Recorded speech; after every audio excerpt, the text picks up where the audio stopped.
Mga kababayan, yung mga balita laban sa mga minions ng China rito sa ating bansa. Ano nangyari dyan kay Harry Roque? Pangalan ni Harry Roque nabanggit sa natuklasang liham sa Porac Pogo Hub. Rimati na niya, Mr. Maravillas. Parang namumuro na ngayon si Harry Roque.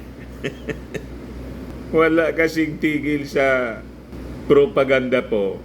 Ayan tuloy po. Kung ano-ano ang naglalabasa na sumasabit yung kanyang pangalan po. Pero ano, Mr. Maravillas, di ba naghugas kamay siya, no? Pilato agad siya, mga kababayan. Wala niya akong kinalaman dyan. Ito yung naging resulta, mga kababayan, sa latest na ginawang raid ng ating PAOK. Sabi dyan, no? Documents signed by Harry Roque discovered in Porac Pogo Compound. Former presidential spokesperson Harry Roque's signature was found in a document bearing the letterhead of the Office of the President dated October 2021 inside the Pogo Compound of Lucky South 99 or 99 in Porac, Pampanga. Para niya, Mr. Maravillas, talagang malalim. Iniimbestigahan pa po kung gaano kalalim ang involvement dito. Bakit may nakitang mga sulat, documents, may pirma ni Attorney Harry Roque? Ano ba ang kinalaman niya dito sa illegal operations ng mga Pogo?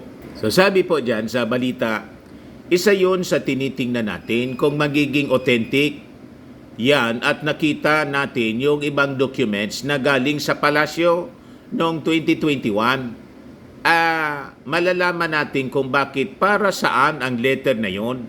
May negosyo. Baka sponsorship, mga kababayan. Baka may mga, siyempre, favors nasa posisyon sila noon.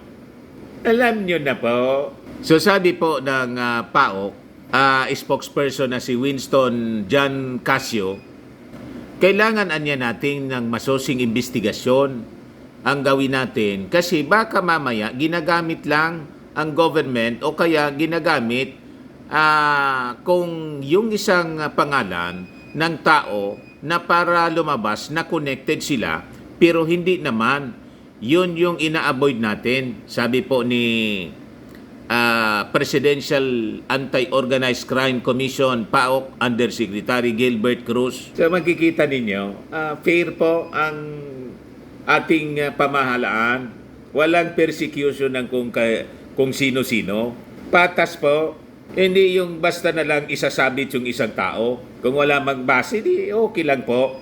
Wala magpananagutan po si Harry Roque, di okay. Kaya nagiging maingat po yung ating mga authorities. Pero niya, Mr. Maravillas, baka mga pahiwatig po ito, mga kababayan.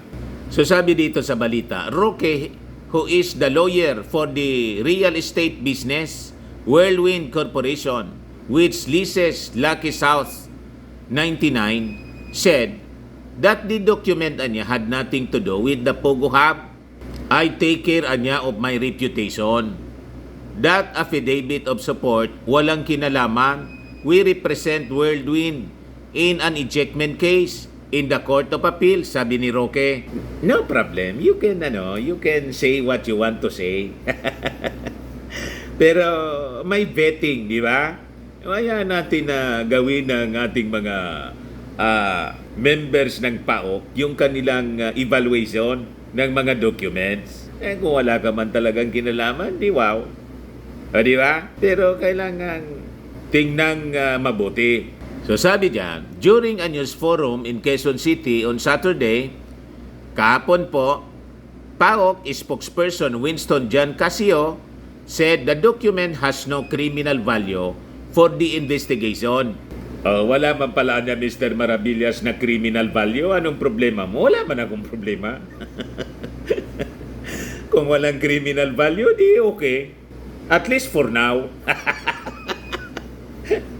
Ngayon, kasi wala pa mang masyadong evaluation na ginagawa mga initial pa man lang na pag-aaral. Nang makita may pirma niya ito ni Harry Roque, ayon. Ayun lang muna ang pinalabas. Tingnan natin sa mga susunod na araw kung talagang walang criminal value. Para niya Mr. Maravillas, nafe-feel na ni Harry Roque ang kanyang future. Baka niya ma-corner bigla sa mga susunod na madidiscovering dokumento. Yes, sabi na nag-react po si Chris Wanje, kabahan ka na Roque. Kabahan na kayo. Pero si Roque po, hindi man po affected nagsasayaw-sayaw pa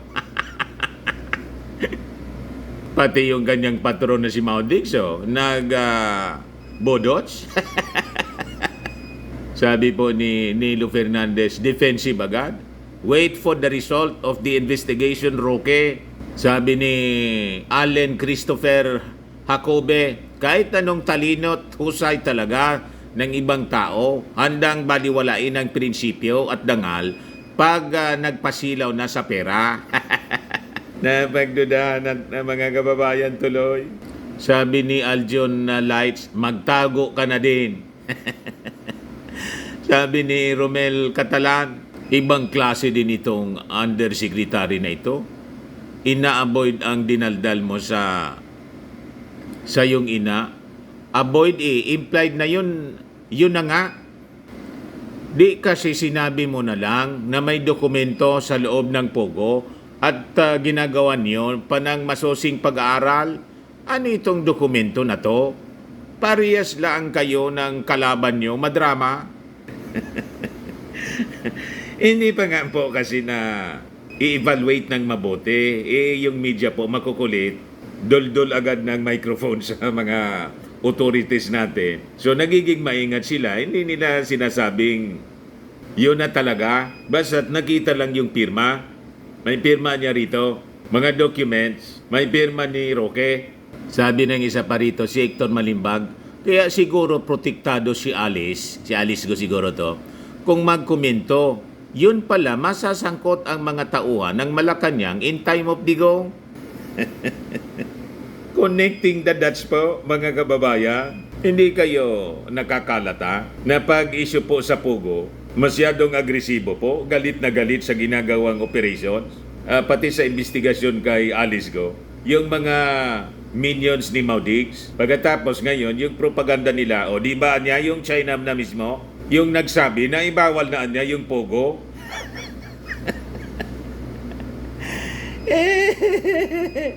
Kung hindi pa namin alam yung mga style ng China, mahilig po sa double talk propaganda para makalusot sa kanilang mga pinagagawa dito sa atin. Yung Pogo kasi, mga kababayan, na pagdududahan na ginamit ng China para sa espionage, paniniktik dito sa atin. Ngayon, biglang nagpalabas ng statement ng Chinese Embassy. We urge you niya na iba na yan na Pogo.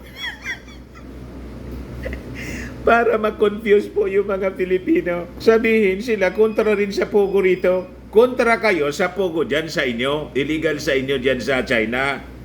Pero inayaan ninyo yung mga mamamayan ninyo na magka-Pogo dito sa amin.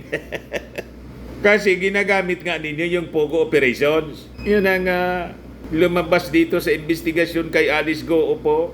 Naging national security threat, mga kababayan. Itong Pogo operation. Ngayon sinasabi ninyo na iban para hindi kayo pagdudahan na ginamit ninyo sa paniniktik.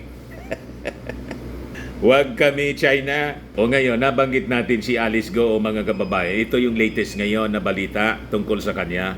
Sabi dyan po, PAOK to file most serious non-bailable charges versus GOO.